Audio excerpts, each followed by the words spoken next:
Suivons le témoignage édifiant de Manon. Ah, quel joli nom. Et Manon a un récit à nous conter. Elle nous dit « Ils sont arrivés in extremis ». Mais qui est donc arrivé in extremis? Je ne sais pas. En tout cas, Manon a été jetée d'un pont à Grenoble et sauvée par des policiers. Ah, ce sont donc les policiers qui sont arrivés in extremis. Ça s'est passé en début de week-end. Manon est une jeune femme plutôt pétillante, pleine de vie, avec des rondeurs qui émeuvent les hommes, qui a été jetée dans l'Isère depuis le pont de la Citadelle à Grenoble. Ah, Grenoble, pays de plaisir dont notre bon général Pingouin est originaire. Oui, c'est sur ce pont que Manon, cette jeune femme de 24 ans, eh bien, a été foutue à l'eau. Et elle a été foutue à l'eau par, ah, ça nous arrange bien, par un homme souffrant manifestement de troubles psychiatriques. Eh oui, notre chère Manon est une sportive, puisqu'elle a quand même passé 20 minutes dans l'eau glacée. Mais elle a été secourue de justesse par deux policiers qui étaient en maraude dans le coin. Ils se sont jetés à l'eau pour la sauver.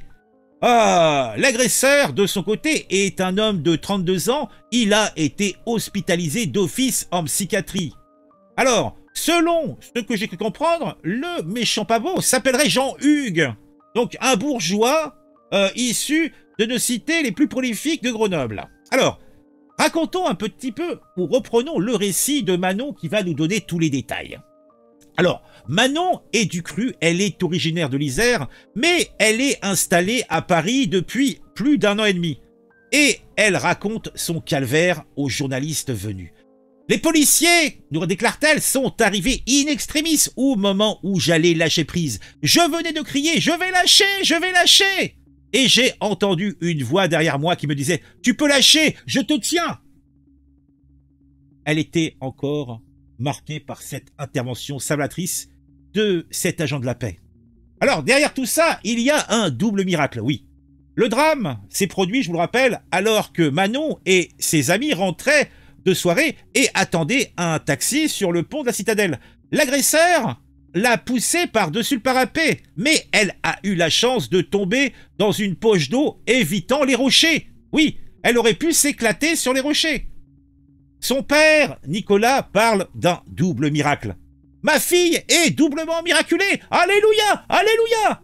Lorsqu'elle est tombée, elle a chuté dans une poche d'eau, alors qu'il y a des rochers partout à cet endroit. Ensuite, elle a réussi à s'accrocher à un rocher et à tenir dans l'eau glacée pendant une vingtaine de minutes. Alors moi, je me pose, si elle n'était pas tout seule, que faisaient ses camarades? Mais bon, après, c'est un autre problème. Alors que Manon luttait contre le froid et la force du courant, les policiers alertés par des témoins se sont, eh bien, carapatés vite fait et sont arrivés sur les lieux. L'équipage était composé de 4 gardiens de la paix, des bels hommes, on aurait dit des pompiers. Pendant que l'un d'eux procédait à l'interpellation de l'agresseur, en lui ramollissant au passage un peu le nez, parce qu'il avait déjà été maîtrisé par les passants, mais il voulait sauver le salopard.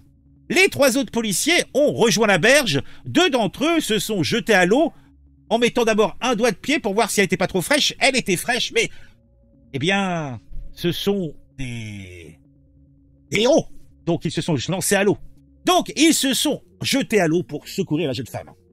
Il faut, on le dit encore, rendre hommage à ces policiers. Oui, c'est le père de la victime, Nicolas, qui en parle le mieux.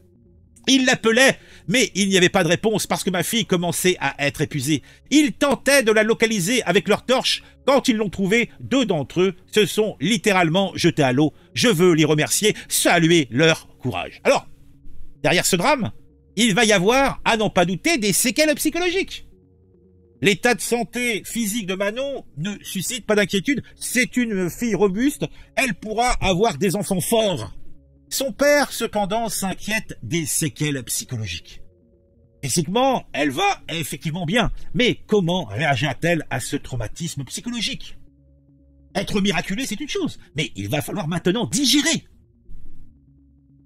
Il exprime ainsi aussi sa colère face à la montée de l'insécurité sur nos territoires. Il y a trop de problèmes d'insécurité et d'agression à Grenoble. Il faut se donner les moyens de les résoudre et d'affronter la réalité. La mairie écologiste, ou écologique, je ne sais trop, eh bien, je ne doute pas, va prendre à bras le corps cette problématique. Alors, qu'en est-il du vil Margoulin qui a fait le coup? Eh bien, l'agresseur a été, je vous l'ai dit, hospitalisé d'office.